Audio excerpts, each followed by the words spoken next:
১৯১৭ সালের সেপ্টেম্বর মাস থেকে বিশ্বে বিদ্যুৎ গতিতে এমন সব পরিবর্তন দেখা দিতে থাকে এবং এমন সব বিরল ঘটনা ঘটতে থাকে যাতে মানুষ বিস্ময়ে বিমূঢ় হয়ে যায়। ১৯৯৯ থেকে সেসব ঘটনা ঘটার গতি আরও তীব্রতর হয়। পরিস্থিতির নাজুকতাকে মুসলিম উম্মার সম্মুখে একটা তাৎক্ষণিক বিশ্লেষণ উপস্থাপন করতে বাধ্য করে, তা যতই ক্ষুদ্র আর অকিঞ্চিৎকর হোক না কেন। গত পর্বে আপনারা শুনেছিলেন দাজ্জাল কি আসছে এর প্রথম পর্ব এবং আল আকসা ধ্বংসের মহাপরিকল্পনার কথা। যারা এখনও আগের 2 পর্ব শুনেননি তারা প্লিজ আগের 2 পর্ব শুনে ফেলুন। ধন্যবাদ। চলুন শুরু করা যাক। উপসাগরীয় যুদ্ধ, গোপন রহস্য, শেষ পরিণতি। বাহ্যত উপসাগরীয় যুদ্ধ শেষ হয়েছে। জাতিসংঘ, আমেরিকা ও অন্যান্য পাশ্চাত্য দেশ তর্কাতীতভাবে জয়ী হয়েছে। কুয়েতে শেখ জাবের আল সাবার ক্ষমতা বহাল হয়েছে এবং মার্কিন প্রেসিডেন্ট জর্জ বুশের উক্তি অনুযায়ী আইনের শাসনের অর্থাৎ রুল অফ ল এর বিজয় হয়েছে। কিন্তু এই বাস্তবতা সম্পর্কে কোনো ওয়াকিবহাল ব্যক্তি হয়তো দ্বিমত পোষণ করতে পারবে না যে সমস্যার মূল সূত্র, যার কারণে ইরাক কুয়েতের মতো একটা প্রতিবেশী দেশে সৈন্য চালনা করেছে এবং এই ঘটনার পরিণতিতে যেসব সম্ভাবনা আর শঙ্কা দেখা দিতে পারত, পাশ্চাত্য দেশগুলো জাতিসংঘের আশ্রয় নিয়ে সেসব পথ রোধ করেছে, তা যথারীতি বর্তমান রয়েছে। তাই এই পরিস্থিতিতে যুদ্ধ বাহ্যত বন্ধ হয়েছে বলেই ধরে নেওয়া যেতে পারে। সুতরাং এই যুদ্ধের বাহ্যিক পরিণতি যাই দেখা যাক না কেন, ওয়াকিবহাল মহলের মতে মূল আর অন্তর্নিহিত তত্ত্ব রহস্যের বিবেচনায় এই যুদ্ধ বড় যুদ্ধের সূচনা পর্ব মাত্র। সমকালীন পাশ্চাত্য সভ্যতার ইতিহাস রচনা আর ঘটনা লিপিবদ্ধ করার মূলনীতি অনুযায়ী এই ঘটনার মূল ভিত্তি সাব্যস্ত হয়েছে কুয়েতে ইরাকের সৈন্য চালনা এবং ইরাকের কুয়েত দখল। পাশ্চাত্যের ইতিহাস রচনায় কোনো বিশেষ সন্তারিখ বা ঘটনা নির্ণয় করা হয় মূল সমস্যার উন্মোচন বা ব্যাখ্যা করার পরিবর্তে সমস্যার সে ব্যাখ্যাকে চিহ্নিত করা হয় যা পাশ্চাত্যের মনোবাসনার অবিকল অনুরূপ। আর এই চেষ্টা এজন্যই করা হয় যাতে গোটা দুনিয়া তাদের ব্যাখ্যাকে মূল সমস্যার প্রকৃত বিবরণ বলে স্বীকার করে নেয়। অবশ্য পাশ্চাত্যের ইতিহাস রচনার এমন ধারা ঐতিহাসিকদের নিকট সবসময় বিতর্কিত ছিল, চাই তা প্রাচীনকাল, মধ্যযুগ বা আধুনিক যুগের ব্যাখ্যা হোক, বা ইউরোপের ইতিহাস নেপোলিয়নের যুগ থেকে শুরু করা হোক। কুয়েতে জবরদখলের পাশ্চাত্য ব্যাখ্যাকে উপসাগরীয় যুদ্ধের সূচনা বিন্দু স্বীকার করে নিলে কতিপয় বিষয় বৈধ সাব্যস্ত হয়, যা পাশ্চাত্যের মর্জির অবিকল অনুরূপ। ইরাকের বিরুদ্ধে দুনিয়ায় তাবৎ উপকরণের সমাবেশ, ইরাকের বিরুদ্ধে সর্বাত্মক অবরোধ, ইরাকের বিরুদ্ধে সৈন্য চালনা এবং কুয়েত থেকে ইরাকের বিতরণ, ইরাকের শক্তি ধ্বংস এবং ভবিষ্যতে তা সীমিতকরণ। এতত সঙ্গে এই ব্যাখ্যা স্বীকার করে নেওয়ার অপরিহার্য পরিণতি দাঁড়াবে এমন কিছু বিষয় যা গোপন রাখা অবিকল পাশ্চাত্যের খায়েশ, কিন্তু ঐতিহাসিক যাকে মূল সমস্যার বুনিয়াদ সাব্যস্ত করে সেসব বিষয় বিস্মৃতির শিকার হয়ে উঠবে। সাধারণ মানুষের কাছে কুয়েতের মতো ক্ষুদ্র দেশের উপর ইরাকের সৈন্য চালনা গুরুত্ব লাভ করবে, কিন্তু বিশেষজ্ঞদের নিকট এর কোনো গুরুত্ব নেই, কারণ এই সৈন্য চালনার সমুদয় বিষয় নির্ভর করে একটা দেশের শীর্ষ নেতার ইচ্ছা বা ইন্টেন্টের উপর, যা আগাগোড়া সাময়িক এবং অস্থায়ী উপাদান। গুরুত্ব হচ্ছে সেই উপাদানের যা স্থায়ী এবং স্থিতিশীল এবং যার শক্তির বা পটেনশিয়াল ভিত্তি আছে। এবং যেখানে ইরাকের সৈন্য সমাবেশের পেছনে রয়েছে সাময়িক এবং অস্থায়ী ইচ্ছা, সেখানে নিক্সন পরিকল্পনা, ওয়েনবার্গ পরিকল্পনা, আমেরিকা থেকে শুরু করে মধ্যপ্রাচ্য পর্যন্ত সরল রেখা অর্থাৎ বি লাইন যুদ্ধের মেশিনারি স্থাপন এবং সেসব বিষয়ে যার সম্পর্কে না আছে স্বল্পকালীন পরিকল্পনার সঙ্গে আর না আছে দীর্ঘমেয়াদী পরিকল্পনার সঙ্গে, বরং যার মধ্যে অধিকাংশ বিষয় নিরেট পার্সপেক্টিভ প্ল্যানিংয়ের সঙ্গে সম্পৃক্ত। এসব আগাগোড়া দীর্ঘস্থায়ী ও স্থিতিশীল। বাস্তব পরিস্থিতি কি? কোনো বিরোধের ক্ষেত্রে তার বাস্তবতা নির্ণয় করে উভয় পক্ষের বাহ্যিক পরিস্থিতির পরিবর্তে বাস্তব অবস্থার সমস্যা, মূল সমস্যার বিচারে তার হেতু বা কৈফিয়ত বর্ণনার সঙ্গে। উভয় পক্ষের মধ্যে মূল হামলাকারী সে পক্ষ যার ইচ্ছা অভিপ্রায়ের পশ্চাতে রয়েছে প্রয়োজনীয় শক্তির বিন্যাস। আমেরিকা থেকে লক্ষ লক্ষ সৈন্য এবং কোটি কোটি টন অস্ত্রশস্ত্র একযোগে মধ্যপ্রাচ্যে স্থানান্তরের জন্য সরল রেখায় যুদ্ধোপকরণের প্রস্তুতি আটলান্টিক মহাসাগর, ভূমধ্যসাগর এবং মধ্যপ্রাচ্যে বিশালকাল স্থাপনা নির্মাণ এবং সুযোগ সুবিধার প্রস্তুতি কমপক্ষে ২০ বছরব্যাপী পরিকল্পনার ফল। আর সমস্ত প্রচেষ্টার বাস্তব প্রমাণ এই যে কুয়েতে ইরাকের সৈন্য চালনার অন্তত ২০ বছর পূর্ব থেকে এই প্রস্তুতি চলতে থাকে। এহেন পরিস্থিতিতে ইরাকের কার্যক্রমকে আগাগোড়া প্রতিরক্ষামূলক বলে অভিহিত করা যেতে পারে, কিন্তু পাশ্চাত্য জগৎ ও তাদের প্রচার মাধ্যমে কুয়েতে ইরাকি সৈন্য সমাবেশকে সাব্যস্ত বিরোধের সূচনা বিন্দু করার জন্য জিদ ধরেছে। কুয়েতে ইরাকের সৈন্য সমাবেশের কার্যকারণ আর লক্ষ্য উদ্দেশ্য বাদ দিয়েও ইরাকের শক্তি সামর্থ্য সম্পর্কে নিচের তথ্যগুলো প্রমাণিত হয়েছে। আঞ্চলিক শক্তি হিসেবে ইরাকের প্রতিরক্ষামূলক এবং আক্রমণাত্মক হামলা করার ক্ষমতা আছে। গোটা বিশ্ব বা কোনো সুপার পাওয়ারের বিরুদ্ধে লড়াই করার জন্য ইরাকের যুদ্ধোপকরণ মৌলিকভাবে প্রস্তুত করা হয়নি। আপন অগ্রাধিকারের বিষয়ে ইরাকের প্রস্তুতির ধরন সেরকম ছিল না, যেমন প্রস্তুতি ছিল ৩০-এর দশকে জার্মানি। সুতরাং এসব তথ্য থেকে যে সত্য উদ্ভাসিত হয় তা এরকম: কুয়েতের বিরুদ্ধে ইরাকের উপরোক্ত কার্যক্রম মূলত আঞ্চলিক পর্যায়ের, তবে তা নিরেট শাস্তিমূলক বা প্রতিরক্ষামূলক হতে পারে।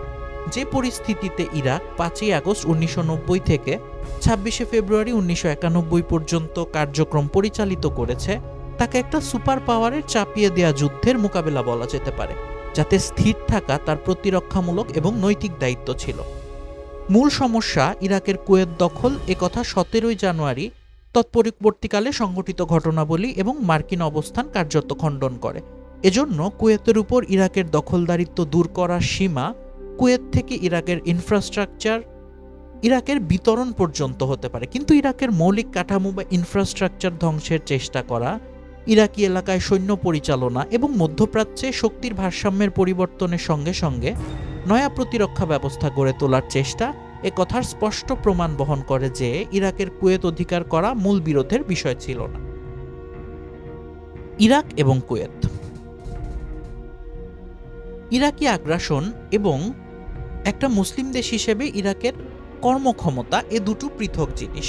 ইরাকি আগ্রাসন তার দণ্ডমুণ্ডের মালিকদের ইচ্ছা থেকে উদ্ভূত, যা আগাগোড়া একটা সাময়িক ফ্যাক্টর, আর ইরাকের কর্মক্ষমতার উৎস তথাকার জনগণের উপকরণ আর পুঁজি, যা সাময়িক নয় এবং যার স্থান হচ্ছে স্বতন্ত্র ফ্যাক্টরের।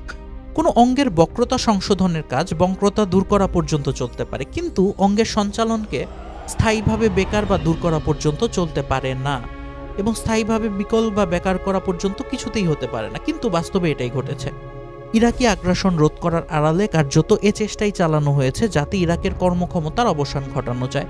এ থেকে প্রমাণ হয় যে কুয়েতে ইরাকি সৈন্য সমাবেশের ব্যাখ্যা ছিল একটা প্রতারণা মাত্র। উপরোক্ত তথ্যাবলীর অকাট্য দাবি এই যে উক্ত যুদ্ধের কার্যকরণ, অন্তর্নিহিত রহস্য আর ফলাফল সম্পর্কে ব্যাপক সমীক্ষা চালাতে হবে, কারণ এসব ভয়ঙ্কর হামলার লক্ষ্য যদি কুয়েত থেকে ইরাকের বিতরণ না হয়ে অন্য কিছু হয়, তাহলে সেসব ভয়ঙ্কর অভিযানের কাহিনী এখনও শেষ হয়নি, বরং অনাগত দিনগুলোর অভ্যন্তরে আরও অনেক ভয়ঙ্কর দৃশ্য লুকিয়ে আছে, যে জন্য উম্মতকে মানসিক এবং বাস্তবিক উভয় দিক থেকে অবশ্যই প্রস্তুত থাকতে হবে। ফিলিস্তিনের মূল বাসিন্দা ফিলিস্তিনিদেরকে তাদের আবাসভূমি থেকে বিতাড়িত করে বিশাল বিস্তীর্ণ ইসরায়েল রাষ্ট্র প্রতিষ্ঠা এবং পার্শ্ববর্তী লেবানন ও অন্যান্য আরব দেশে হামলা চালিয়ে বিপুল অঞ্চলের উপর ইসরায়েলের দখলদারিত্ব পাকাপোক্ত করা, নিজের আত্মরক্ষার নামে তাকে প্রতিরক্ষা ঘাঁটিতে পরিণত করা কোনো অঞ্চলের জনগণ এবং দেশের নিরাপত্তা এবং স্বায়ত্তশাসনের স্পষ্ট লঙ্ঘন।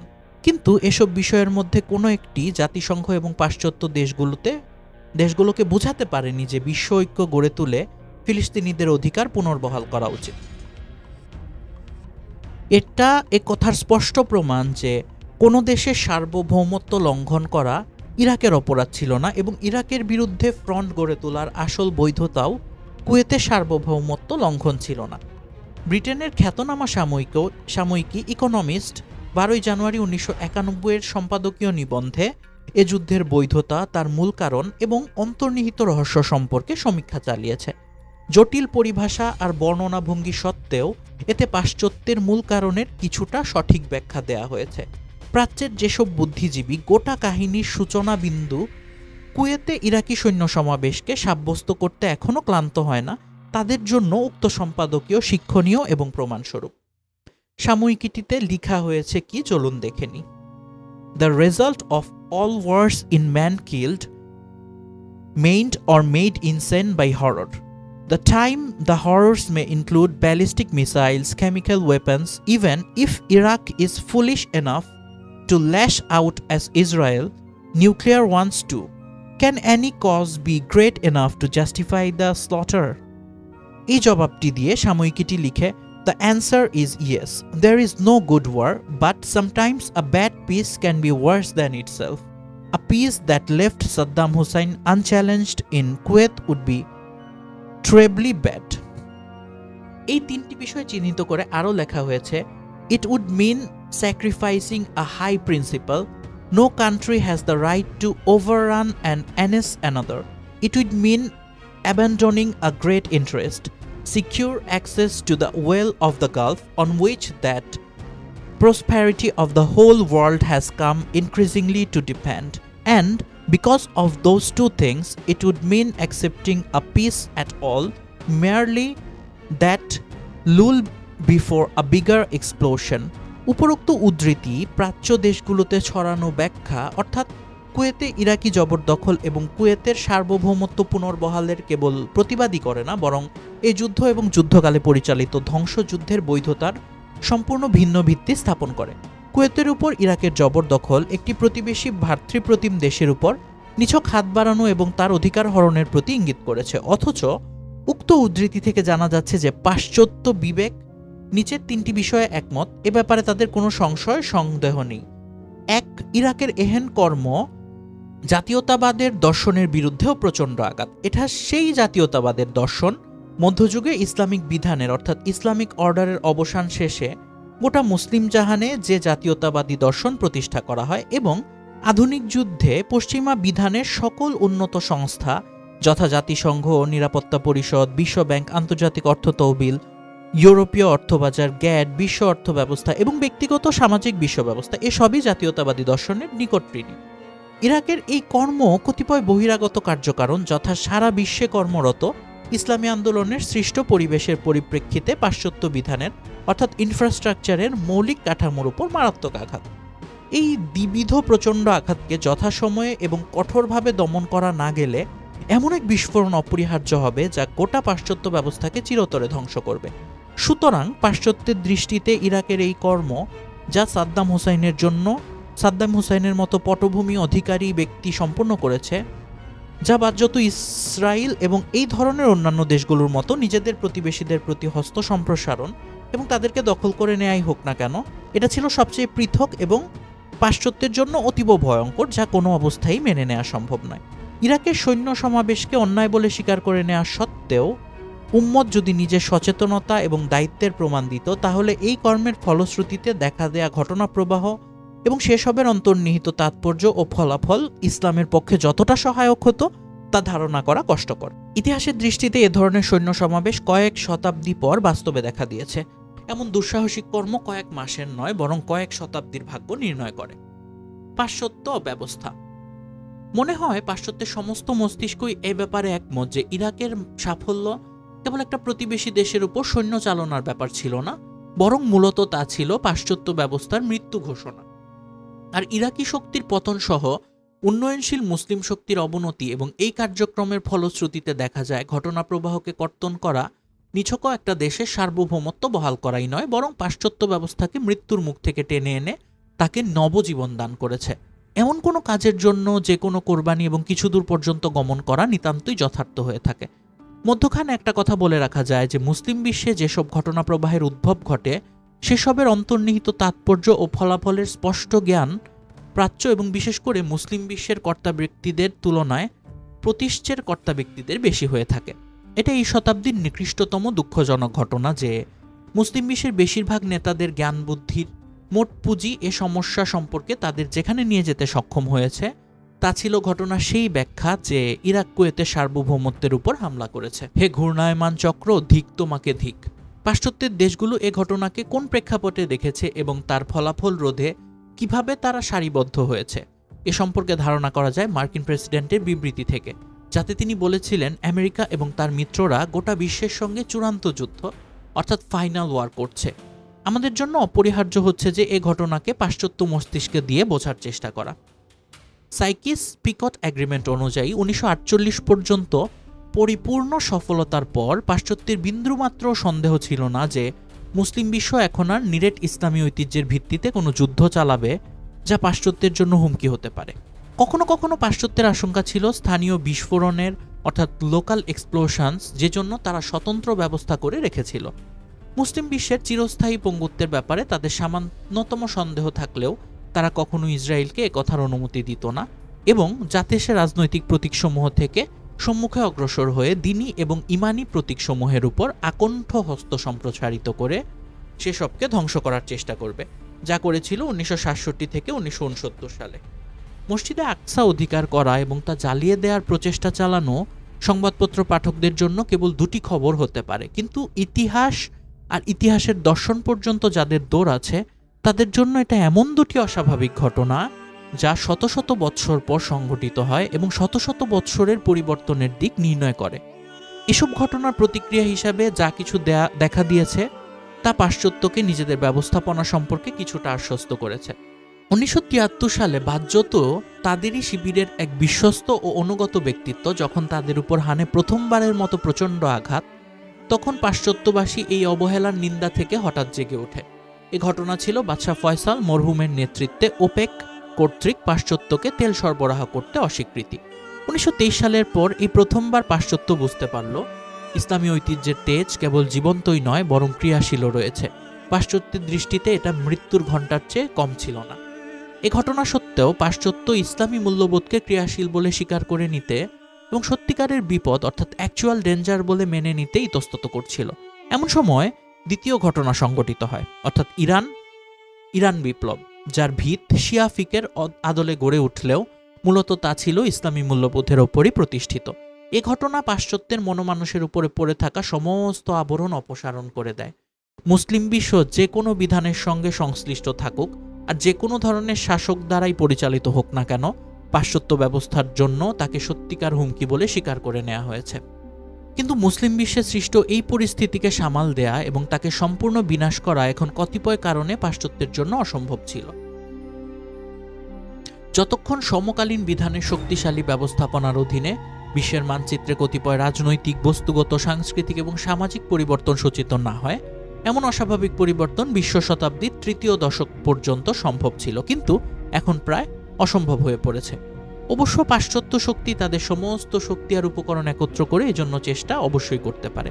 পাশ্চাত্য জগতে ইতিহাসের যে মোড়ে এসে দাঁড়িয়েছে তাতে তার এছাড়া আর কোনো উপায় নেই। সুতরাং সে সমস্ত খেলাঘর ভেঙে দিয়ে একটা বাস্তব এবং সর্বাত্মক ঐক্যফ্রন্ট গঠনের কার্যক্রম শুরু করে, যাকে বলা হয় একমেরু ব্যবস্থা। অবশ্য তৃতীয় শ্রেণীর মস্তিষ্কের জন্য এই হইচই শুরু করা তেমন বিস্ময়কর নয় যে সমাজতন্ত্র ব্যর্থ হয়েছে এবং গণতন্ত্র তার স্থান দখল গ্রহণ করতে শুরু করেছে। পাশ্চাত্যের কাঙ্ক্ষিত এক মেরুর বিধান চক্রের পলকে অস্তিত্ব লাভ করা সম্ভব ছিল না। সুতরাং এক সর্বাত্মক এক মেরুর ব্যবস্থা চালু হওয়ার আগে সাময়িক কৌশল হিসেবে কিছু বিষয় প্রস্তাব করা হয়েছে যাতে সত্যিকার বিপদ আয়ত্তের বাইরে চলে না যায়। নিচে এমন কিছু সাময়িক ব্যবস্থা উল্লেখ করা হচ্ছে যা কিছুটা হলেও দেখা দিয়েছে: ক্যাম্প ডেভিড চুক্তি, ইরাক-ইরান যুদ্ধ, তুরস্কের সাময়িক বিপ্লব, আফগানিস্তানের রাশিয়ার সৈন্য সমাবেশ এবং দীর্ঘ যুদ্ধ, পাকিস্তানের ইসলামী শাসন ব্যবস্থা প্রতিষ্ঠায় গড়িমসির চেষ্টা এবং প্রেসিডেন্ট জিয়াউল হকের হত্যা, সুদানের গৃহযুদ্ধ এবং মধ্য এশিয়ার দেশগুলোর উপর সামরিক হস্তক্ষেপ ইত্যাদি। যুদ্ধের পরিভাষায় সালমান রুশদির স্যাটানিক ভার্সেস এর প্রচার একটা প্রবিং অ্যাটাক ছিল। পাশ্চাত্যের নিজের ধারণা অনুযায়ী তাদের এক মেরু ব্যবস্থা প্রতিষ্ঠা কার্যকরভাবে 1993 সালে শেষের দিকের পূর্বে অসম্ভব ছিল। আর এই সময়ের মধ্যে বিশ্বে এমন কোনো বিষয় যার অন্তর্নিহিত তাৎপর্য একদিকে এই অস্তিত্ব গ্রহণকারী এক মেরু ব্যবস্থাকে লণ্ডভণ্ড করে দেবে এবং অন্যদিকে ইসলামের সত্যিকারের হুমকিকে বলগাহীন করে দেবে, পাশ্চাত্যের জন্য ছিল মৃত্যু। ঠিক এই সময়ই ইরাক কুয়েতে সৈন্য সমাবেশ ঘটায়। কুয়েতে ইরাকি দখল যে কোনো উদ্দেশ্যেই হোক না কেন, এতে দুটি বিষয় পূর্ণ মাত্রায় বিদ্যমান ছিল যা পাশ্চাত্যকে মৃত্যুর মুখোমুখি করতে পারত। মুসলিম যদি তেলের বিশ্ববাজার এবং তার উৎপাদনের স্তরকে নিজেদের মর্জি মতো নির্ধারণ করতে সক্ষম হতো তাহলে দুটি বিষয়ই অর্জিত হতো। এখন মুসলিম বিশ্ব মরক্কো থেকে ফিলিপাইন পর্যন্ত রাজনৈতিক, অর্থনৈতিক, বস্তুগত, আধ্যাত্মিক চিন্তা আর আন্দোলনের দিক থেকে যে ধরনের পরিস্থিতি অতিক্রম করছে, মুসলিম বিশ্বের কোনো উপাদান চাইতা সাদ্দাম হোসেনই হোক না কেন, আর কোনো কার্য পাশ্চাত্যের জন্য এমনই বিপজ্জনক পরিণতি ডেকে আনতে পারে যতটা করতে পারে কোনো আধ্যাত্মিক ব্যক্তিত্ব এবং ইসলামের ভিত্তিতে প্রতিষ্ঠিত কোনো দেশের তৎপরতা। এর কারণ একটাই, এর কারণ এই যে সমকালীন ব্যবস্থা এবং পাশ্চাত্য শক্তিকে চ্যালেঞ্জ করার ফলাফল আবশ্যিকভাবে সেটাই দেখা দেবে, যা হচ্ছে সারা বিশ্বে ইসলামী আন্দোলনের দর্শনীয় লক্ষ্য।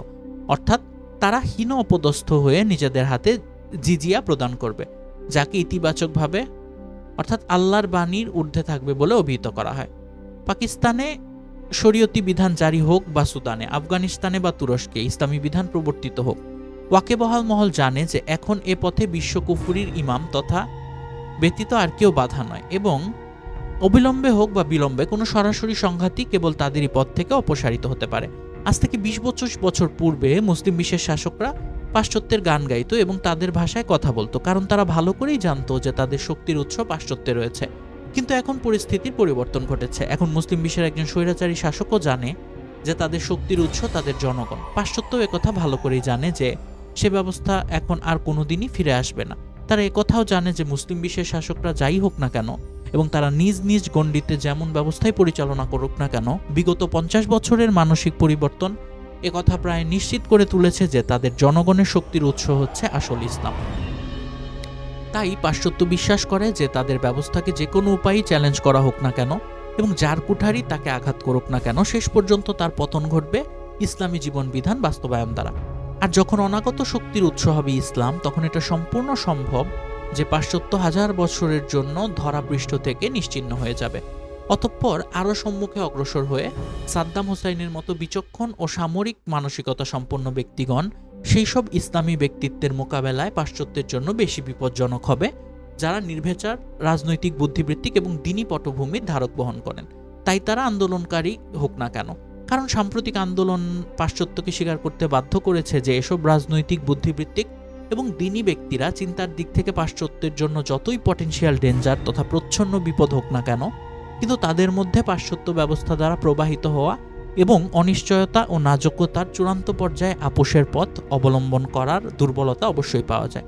অথচ সামরিক মানসিকতা সম্পন্ন ব্যক্তিদের বৃত্ত খুবই সীমিত হয়ে থাকে। এটা বাস্তব যে পরিবর্তনশীল পরিস্থিতিতে যে বস্তুত গোটা মুসলিম বিশ্বের সামরিক ব্যক্তিদেরকে প্রলুব্ধ করত এবং পাশ্চাত্য যাকে পূর্ণ সুযোগ সুবিধা সরবরাহ করত, বর্তমানে তা পাশ্চাত্যের জন্য সবচেয়ে বেশি কাউন্টার প্রোডাক্টিভ তথা বিপজ্জনক হয়ে দাঁড়িয়েছে।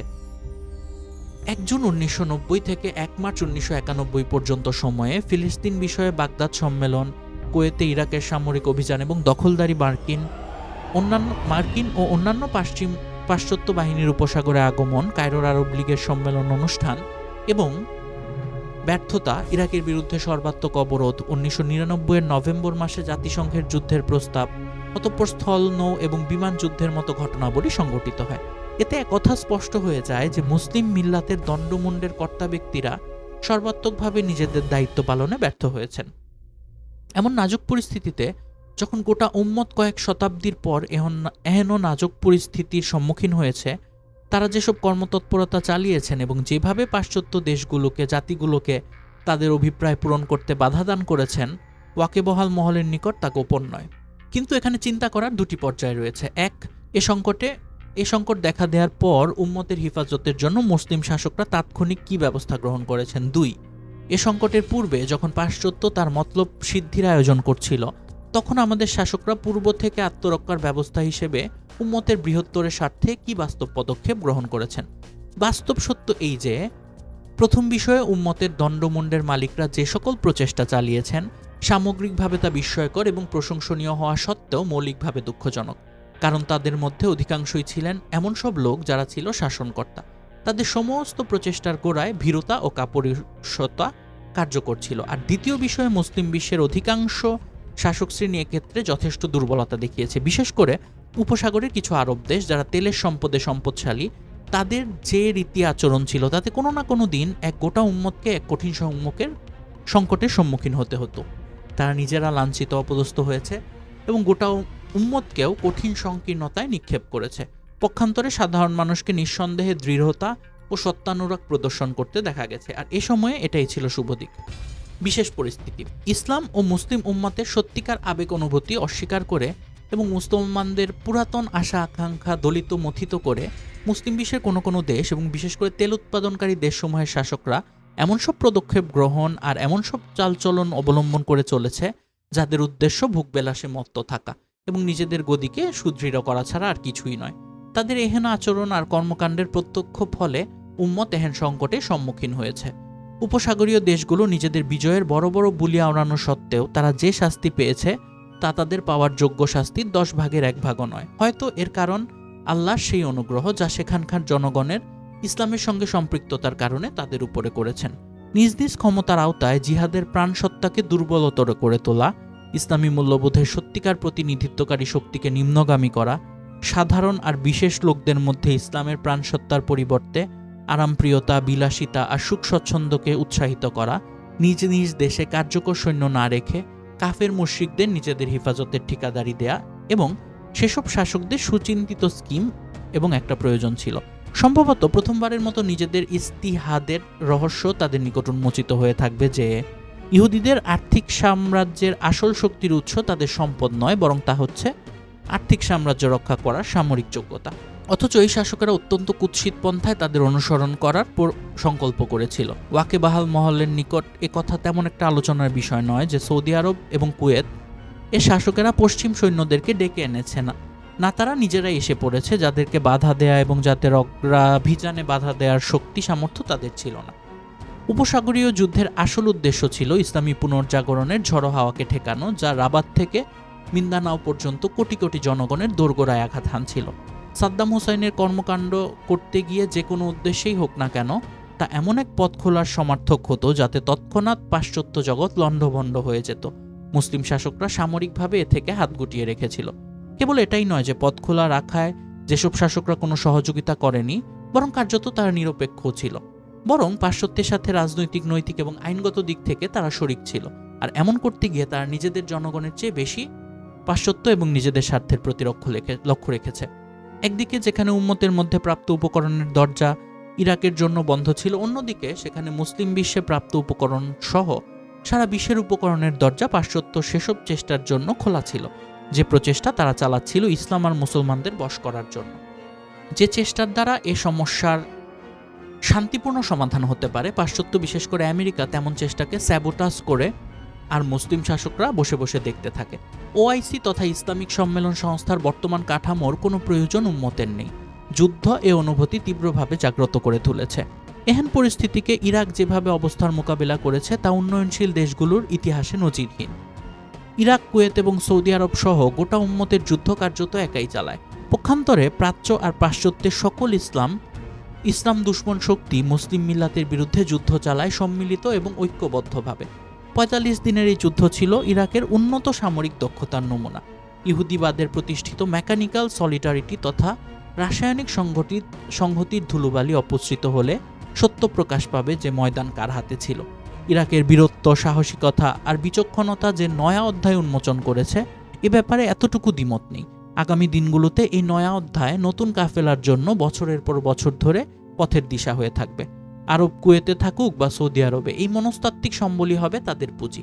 ইতিহাস কখনো এই কথা ভুলতে পারবে না যে উম্মত যেখানে একটা সমষ্টি আর যে উম্মতের উপর হামলা করেছিল পাশ্চাত্য, ইসলাম বিরোধী ইহুদি এবং অন্যান্য শক্তি সম্মিলিতভাবে, এবং কুয়েত, ইরাক আর সৌদি আরবের নামে 3টা ফ্রন্ট খোলা হয়েছিল, এবং এতে সেই ফ্রন্টেই উম্মতের সবচেয়ে কম ক্ষতি হয়েছে, আর সেই ফ্রন্টেই সবচেয়ে বেশি ক্ষয়ক্ষতির সম্মুখীন হতে হয়েছে দুশ্মনকে। বিগত কয়েক শতাব্দীর ইতিহাসে এটা একটা বিরল দৃষ্টান্ত, যার কোনো নজির নেই। সাধারণ মানুষের জন্য এটা একটা প্রহেলিকা, কিন্তু ইতিহাস আর সামরিক বিশেষজ্ঞরা জানেন আসল রহস্য কি। দ্বিতীয় পর্যায় প্রথম পর্যায়ে সমাপ্ত হয়েছে এবং ইতিহাস দ্বিতীয় পর্যায়ে প্রবেশ করেছে। এখন নিজের কার্যক্রম পর্যালোচনা করে ভবিষ্যতের পদক্ষেপ নিয়ে চিন্তা করা উম্মতের জন্য অপরিহার্য। উপরন্তু ভবিষ্যতে দেখা দিতে পারে এমন সব সম্ভাবনা আর আশঙ্কার পরিপ্রেক্ষিতে তাদেরকে ব্যবস্থা গ্রহণ করতে হবে। সন্দেহ নেই যে উম্মত এই যুদ্ধে তার কাঙ্ক্ষিত লক্ষ্য অর্জনে পুরোপুরি সফল হয়নি, তবে দুশ্মনদের আঘাতের শক্তি আর তার ধ্বংসকারিতা হ্রাস করার ব্যাপারে অবশ্যই সফল হয়েছে। প্রশ্ন হচ্ছে, সেই কার্যকারণগুলো কি ছিল যার এমন বিস্ময়কর ফলাফল দেখা দিল? এ প্রসঙ্গে নিচের বিষয়গুলো সম্মুখে আসে। কিছু ব্যতিক্রম সহ সামগ্রিকভাবে মুসলিম উম্মাহ বা এলিট শ্রেণী সমস্যার মূল কারণ অনুধাবন করে উপযুক্ত ব্যবস্থা গ্রহণ করতে ব্যর্থ হয়েছে। এর কারণগুলো নিম্নরূপ: মুসলিম দেশের শাসক হোক কি মুসলিম সংস্থার প্রধান। পাশ্চাত্য এবং বাহ্যত তার রকমারি ভয়ে সার্বিকভাবে তারা ভীত। কোনো কোনো ইসলামী আন্দোলনে বিশেষভাবে যে সিনড্রোম বা লক্ষণ পাওয়া যায়, যার প্রভাবাধীনে তাদের মধ্যে চেতনার স্তরে পাশ্চাত্য সম্পর্কে দূরত্ব ও বিরোধ পাওয়া যায়, কিন্তু অবচেতন স্তরে পাওয়া যায় নৈকট্য ও চাটুকারিতা। এর অপরিহার্য ফল এই দাঁড়ায় যে এসব আন্দোলন এবং তাদের ব্যক্তিরা সত্য আর মিথ্যার পার্থক্য হারিয়ে বসে। এখন তাদের মধ্যে আর সেই তীক্ষ্ণ দৃষ্টি নেই যা হাজার পর্দার ভেতর থেকেও বাতিলকে খুঁজে বের করতে পারে। মুসলিম শাসকদের বিপুল সংখ্যার মধ্যে জিহাদের ব্যাপারে প্রচণ্ড ভীতি দেখা দেয়। এমন সব বিশিষ্ট ব্যক্তিবর্গ এবং বড় বড় আলেম যারা শাসক আর জনগণের মধ্যে যোগাযোগের মাধ্যম, তারা বিশ্বব্যাপী ব্যক্তিত্বের অধিকারী হলেও তাদের মধ্যে সত্যিকার জিহাদের প্রাণসত্তা স্তিমিত। অধিকাংশ ইসলামী আন্দোলনে রয়েছে নিছক পাশ্চাত্যের অনুকরণে প্রচলিত সাধারণ প্রচার। এটা আগাগোড়া পাশ্চাত্যের অনুকৃতি। বিগত ২০ বছর থেকে ইসলামী আন্দোলনের লোকেরা তেল উৎপাদনকারী দেশগুলোর কাজ কারবারের সাথে সম্পৃক্ত হয়ে গেছে। মুসলিম উম্মার মধ্যে চিন্তা, কর্ম, অর্থ এবং সংস্কৃতি পর্যায়ে এমন কিছু চেষ্টার উন্মেষ ঘটেছে যার লক্ষ্য মুসলিম উম্মার মধ্যে ঐক্য ও সংহতি সৃষ্টি করার চেয়েও বেশি হচ্ছে বিশ্ব ঐক্য সৃষ্টি করা। কোনো কোনো মুসলিম শাসক এখনও ইসলামকে নিজেদের জন্য হুমকি মনে করে।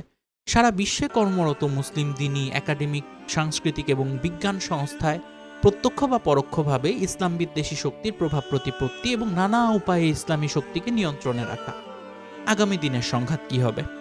এহেন পরিস্থিতিতে বর্তমানে এমন এক সংঘাতের সূচনা হবে যা হবে পাশ্চাত্যের জন্য জীবন মৃত্যুর লড়াইয়ের মতো। পাশ্চাত্যের ইসলাম বিদ্বেষী শক্তিগুলো সর্বশক্তি নিয়োগ করে চেষ্টা চালাবে ইসলামী শক্তিকে পরাজিত করার জন্য। এজন্য তারা নিম্নোক্ত প্রচেষ্টা চালাতে পারে। ১. মুসলিম বিশ্বে বর্তমানে আছে এবং ভবিষ্যতে হতে পারে এমন শক্তির পটেনশিয়াল বিনাশ সাধন করা। এই শক্তি আর্থিক, বস্তুগত, দলগত, সাংস্কৃতিক, সামরিক, স্ট্র্যাটেজিক্স, লজিস্টিক্স যে কোনো ধরনের হতে পারে। বিশেষ করে ইরাক, পাকিস্তান, ইরান, মিশর এবং তুরস্কের পটেনশিয়াল ধ্বংস বা সীমিত করার কাজ তীব্র হবে। মধ্যপ্রাচ্যের সমস্যাবলী রাশিয়ার অনুকূলে সমাধান করা এবং তথাকার ইসলামী শক্তিকে নিয়ন্ত্রণে আনার চেষ্টায় পাশ্চাত্য রাশিয়ার অনুকূলে সহযোগিতা করবে। জাতিসংঘকে আরও কার্যকর করা হবে যাতে মুসলিম উম্মার মধ্যে সৃষ্ট ঐক্য শক্তি সঞ্চয় করতে না পারে। মুসলিম উম্মার ঐক্য বিষয়ে পাশ্চাত্য ভীষণ শঙ্কিত। গোলান উপত্যকা, গাজা অঞ্চল এবং পশ্চিম জর্দান পুনর্দখলের জন্য অবিলম্বে পদক্ষেপ নেওয়া হবে। এজন্য লক্ষ্য হবে ফিলিস্তিনিদের অধিকার পুনর্বহাল নয়, বরং ইসরায়েলের অস্তিত্বকে আরও শক্তিশালী করা। কারণ এসব অঞ্চল অধিকারে রাখা এখন ইসরায়েলের নিরাপত্তার জন্য প্রয়োজনীয় নয়, বরং এসব এলাকা অধিকার করা ইসরায়েলের অস্তিত্বের জন্য কাউন্টার প্রোডাক্টিভ তথা বিপজ্জনক হয়ে পড়েছে। এমন সব তীব্র প্রচেষ্টা চালানো হবে যা মুসলিম উম্মার মধ্যে প্রাপ্ত একাডেমিক এবং কারবারের প্রতিষ্ঠানগুলো সম্পূর্ণরূপে বিশ্ব ব্যবস্থাধীন সংস্থাগুলোর সঙ্গে সংশ্লিষ্ট হবে। বিভিন্ন দেশে ইসলামিক আন্দোলনের অভ্যন্তরে শুদ্ধির জন্য প্রত্যক্ষ বা পরোক্ষ চাপ তীব্র হবে। অধিকাংশ আন্দোলন এই তীব্র চাপ সহ্য করতে পারবে না, ফলে তারা সমঝোতার জন্য প্রস্তুত হবে। আর এটা হবে এজন্য যে বিগত কয়েক দশকে আন্দোলনগুলো অপ্রয়োজনীয়, অস্বাভাবিক বিস্তৃতি লাভ করেছে। তারা এই বিস্তৃতির বোঝা সামাল দিতে অক্ষম। ইকামাতে দিনের জন্য যারা সত্যিকার চেষ্টা চালাবে তাদের জন্য কঠিন দিন আসবে।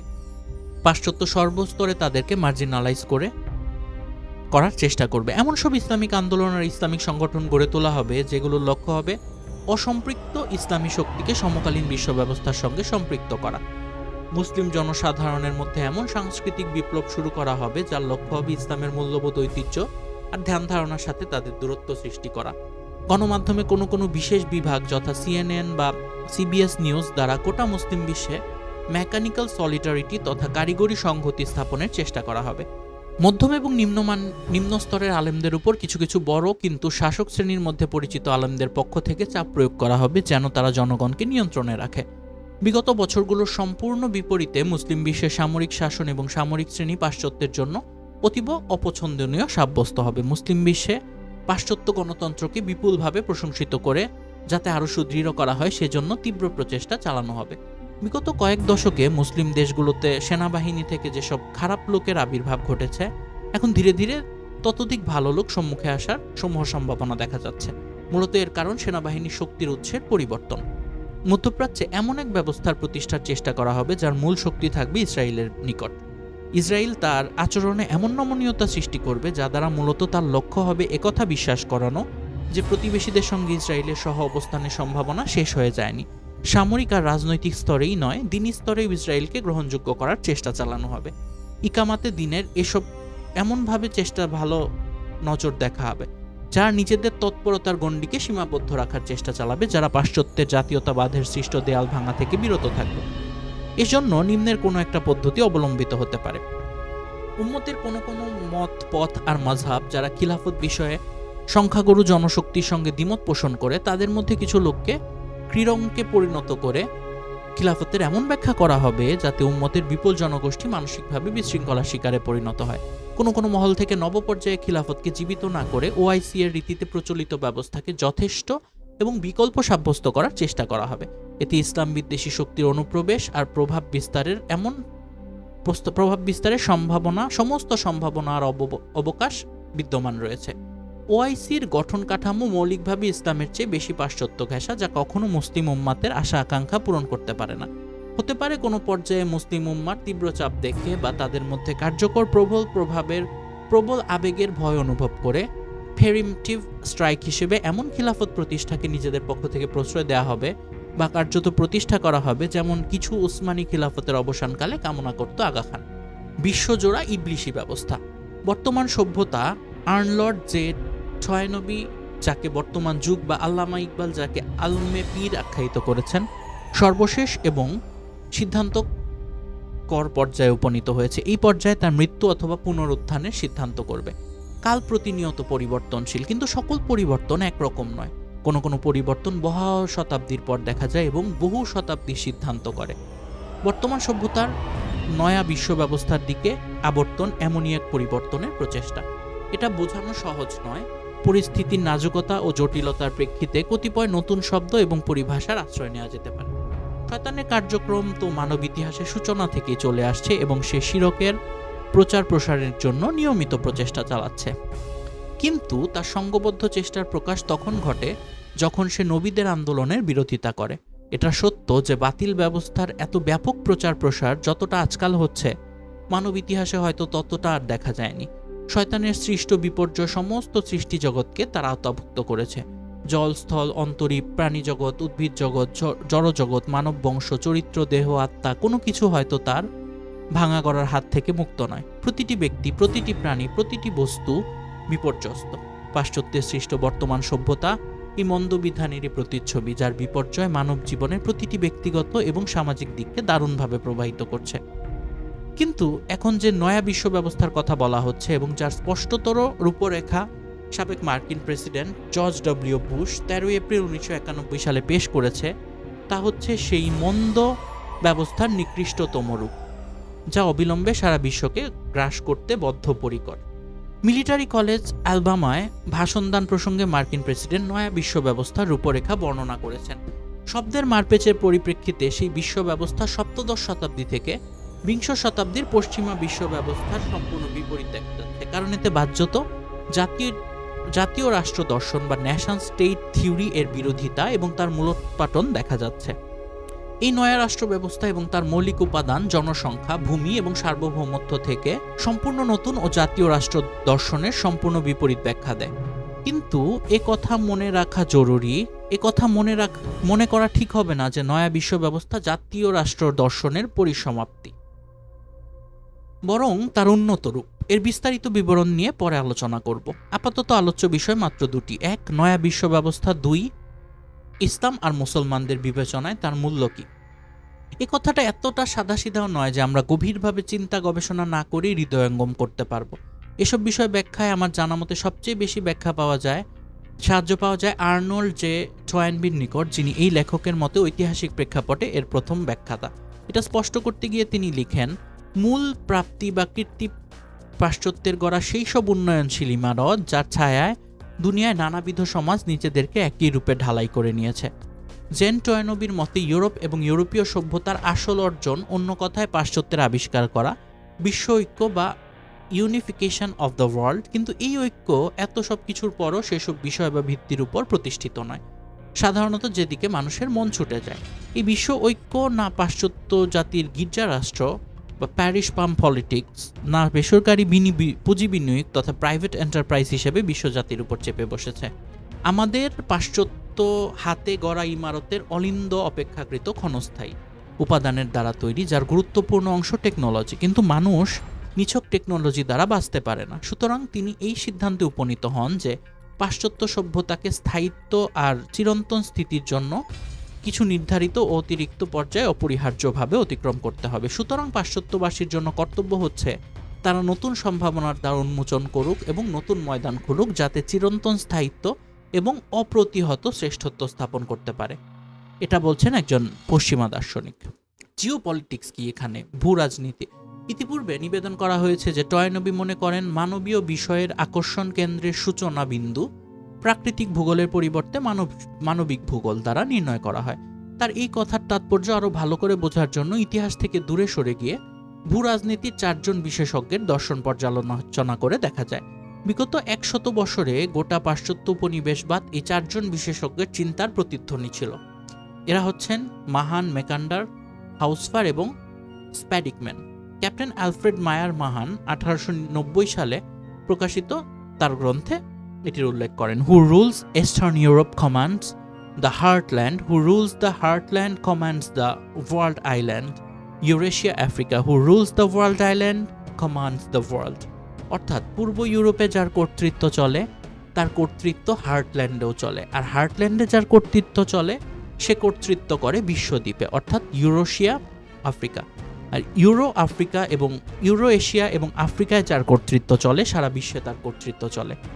হালফ্রোর মিকান্ডার তার নিবন্ধ the Jio practical pivot of history তথা ইতিহাসের ভৌগোলিক খুঁটি গ্রন্থে রয়্যাল জিওগ্রাফি সোসাইটি লন্ডনে 25শে জানুয়ারি 1904 সালে পঠিত অতঃপর তদীয় গ্রন্থে democratic idols and reality New York Holt 1999-এ সেসব মত ব্যক্ত করেন, যার সার কথা হলো হার্টল্যান্ড যা ভলগা নদী, উত্তর মেরু সাগর, ইয়াংশি নদী এবং হিমালয় পর্বতমালার দ্বারা বেষ্টিত, ভৌগোলিক দিক থেকে সারা পৃথিবীকে পরিব্যাপ্ত হয়ে আছে। সুতরাং রাজনৈতিক অঙ্গনে তার শ্রেষ্ঠত্ব থাকবে, বরং রাজনৈতিক দিক থেকে তার স্থান হবে অপ্রতিরোধ্য, কারণ বিশ্ব রাজনীতি শেষ পর্যন্ত মহাদেশ আর সামুদ্রিক জাতির মধ্যে সংঘাতের নাম, আর হার্টল্যান্ড সামুদ্রিক শক্তি থেকে নিরাপদ অঞ্চল।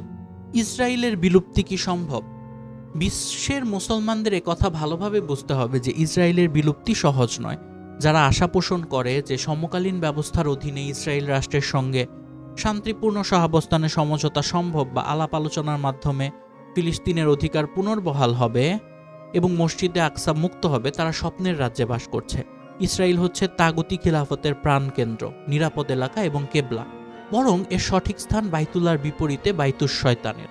সুতরাং যতক্ষণ পর্যন্ত পাশ্চাত্যের শয়তানদের দেহে প্রাণ থাকবে ততক্ষণ ইসরায়েল টিকে থাকবে। ইসরায়েল কাল্পনিক কাহিনী সেই তোতা পাখির মতো যার মধ্যে দৈত্যের প্রাণ আছে। পাশ্চাত্য আর পাশ্চাত্য সভ্যতার প্রাণ আছে ইসরায়েলের মধ্যে। প্রাসঙ্গিকভাবে কথা বলে রাখা প্রয়োজনীয় মনে হয় যে মুসলিম উম্মাহ তার ইতিহাসে অত্যন্ত নাজুক কাল অতিক্রম করছে। ধনী আরব দেশগুলোর শাসককর্তাদের নির্বুদ্ধিতা আর বিলাসিতা এই নাজুকতাকে আরও বহুগুণে বৃদ্ধি করেছে। বর্তমান সময়টা ধ্বংসকারিতার বিবেচনায় আরও বহুগুণে বৃদ্ধি করেছে। বর্তমান সময়টা ধ্বংসকারিতার বিবেচনায় তাড়াতাড়ি বিপর্যয়ের চেয়ে শত শত গুণ বেশি তীব্র। এহেন পরিস্থিতিতে উম্মতের প্রতিটি শ্রেণীকে দায়িত্ব নিয়ে নিষ্ঠার সঙ্গে নিজ নিজ দায়িত্ব পালন করে যেতে হবে। সমস্ত আত্মস্বার্থ বিসর্জন দিয়ে এবং সমস্ত মতভেদ মুছে ফেলে উম্মত যদি অবিলম্বে ঐক্যবদ্ধ এবং সারিবদ্ধ হতে না পারে এবং নিজেদের সমস্ত উপকরণ প্রয়োগ করে পাশ্চাত্যের যে কোনো ভেলকিবাজি থেকে নিজেদের মুক্ত করে পাশ্চাত্যের সয়লাভ রোধ করার চেষ্টা না করে, তাহলে উম্মতের অস্বাভাবিক পরীক্ষার সম্মুখীন হওয়ার সমূহ আশঙ্কা রয়েছে, যা থেকে শত শত বছরে উদ্ধার পাওয়া যাবে না। এই নয়া বিশ্ব ব্যবস্থা বর্তমানে যাকে সম্প্রসারিত করা হচ্ছে তা ছুটে আসছে একটা বাঁধ ভাঙা জোয়ারের মতো, যার একমাত্র লক্ষ্য হচ্ছে মুসলিম মিল্লাত এবং ইসলামের ইতিহাস ও তমুদ্দুনের কেন্দ্রগুলোকে ধরাপৃষ্ঠ থেকে নিশ্চিহ্ন। প্রাসঙ্গিকভাবে কথা বলে রাখা প্রয়োজনীয় মনে হয় যে মুসলিম উম্মাহ তার ইতিহাসে অত্যন্ত নাজুক কাল অতিক্রম করছে। ধনী আরব দেশগুলোর শাসককর্তাদের নির্বুদ্ধিতা আর বিলাসিতা এই নাজুকতাকে আরও বহুগুণে বৃদ্ধি করেছে।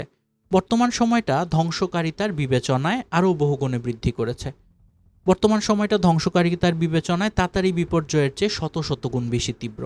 এহেন পরিস্থিতিতে উম্মতের প্রতিটি শ্রেণীকে দায়িত্ব নিয়ে নিষ্ঠার সঙ্গে নিজ নিজ দায়িত্ব পালন করে যেতে হবে।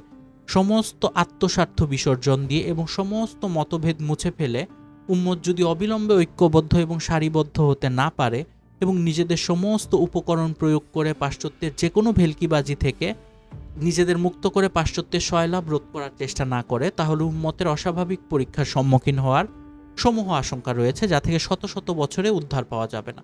এই নয়া বিশ্ব ব্যবস্থা বর্তমানে যাকে সম্প্রসারিত করা হচ্ছে তা ছুটে আসছে একটা বাঁধ ভাঙা জোয়ারের মতো, যার একমাত্র লক্ষ্য হচ্ছে মুসলিম মিল্লাত এবং ইসলামের ইতিহাস ও তমুদ্দুনের কেন্দ্রগুলোকে ধরাপৃষ্ঠ থেকে নিশ্চিহ্ন করে ফেলা।